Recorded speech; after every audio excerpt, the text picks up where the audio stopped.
United cooperative societies അസോസിയേഷന്റെ പ്രഥമ സംസ്ഥാന പ്രതിനിധി സമ്മേളനത്തിന്റെ ഭാഗമായി കണ്ണൂർ ജില്ലാ കൺവെൻഷൻ സംഘടിപ്പിച്ചു. ഈക്കോസ് മിനി ഹാളിൽ യുണൈറ്റഡ് കോഓപ്പറേറ്റീവ് സൊസൈറ്റി അസോസിയേഷൻ സംസ്ഥാന വൈസ് പ്രസിഡന്റ് പി മാധവൻ ഉദ്ഘാടനം ചെയ്തു. ജൂലൈ 23-ന് തിരുവനന്തപുരം അയ്യങ്കാളി ഹാളിലാണ് യുണൈറ്റഡ് കോഓപ്പറേറ്റീവ് സൊസൈറ്റി അസോസിയേഷന്റെ ഉദ്ഘാടനവും ലോഗോ പ്രകാശനവും പ്രഥമ സംസ്ഥാന പ്രതിനിധി സമ്മേളനവും നടക്കുന്നത്. കേരള ബാങ്ക് രൂപീകരണത്തെ തുടർന്ന് സംസ്ഥാനത്തെ 14,000-ഓളം വരുന്ന മിസ്ലേനിയസ് സഹകരണ സംഘങ്ങൾ രൂക്ഷമായ പ്രതിസന്ധിയിലാണ്.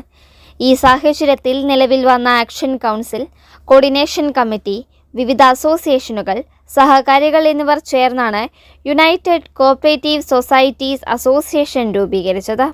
കേരള ബാങ്കിൽ അംഗത്വം നിഷേധിക്കപ്പെട്ട 14,000-ലധികം വരുന്ന മിസലേനിയസ് സഹകരണ സംഘങ്ങളെയും ക്രെഡിറ്റ് ആക്ടിവിറ്റി ചെയ്യുന്ന ക്രെഡിറ്റ് ക്ലാസിഫിക്കേഷൻ സഹകരണ രജിസ്ട്രാർ അനുവദിച്ചു തന്നിരിക്കുന്ന പാക് സംഘങ്ങളല്ലാത്ത പ്രൈമറി അഗ്രികൾച്ചർ ക്രെഡിറ്റ് സംഘങ്ങളല്ലാത്ത സംഘങ്ങളെയും ചേർത്തുകൊണ്ട് പ്രസിഡന്റ് ഉൾപ്പെടെയുള്ള ഭരണസമിതി അംഗങ്ങളും ജീവനക്കാരും സംയുക്തമായി ചേർന്നുകൊണ്ടുള്ള ഒരു സംഘടനക്ക് രൂപം കൊടുക്കേണ്ടി വന്നു. യുണൈറ്റഡ് കോഓപ്പറേറ്റീവ് സൊസൈറ്റീസ് അസോസിയേഷൻ എന്നാണ് നമ്മുടെ പ്രസ്ഥാനത്തിന് നാമകരണം ചെയ്തിട്ടുള്ളത്. സംസ്ഥാന കൗൺസിൽ അംഗം ലക്ഷ്മണൻ തുണ്ടിക്കൊത്ത് അധ്യക്ഷത വഹിച്ചു.